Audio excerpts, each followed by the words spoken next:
ইমন তুমি রেডি?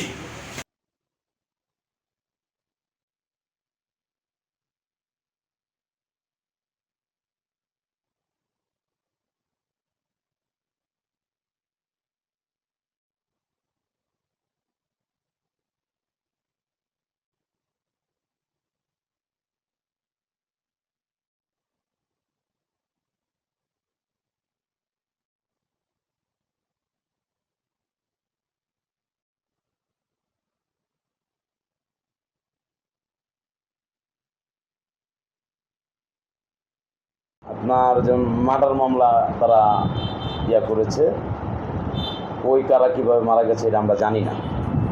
তারা আমাদের নামে কোর্টে মিথ্যা বানোয়ার যে মামলা দায়ের করছে, আর মামলা থানায় জোর দাবি জানাচ্ছি অনতিবিলম্বে এই মামলা প্রত্যাহার করতে হবে।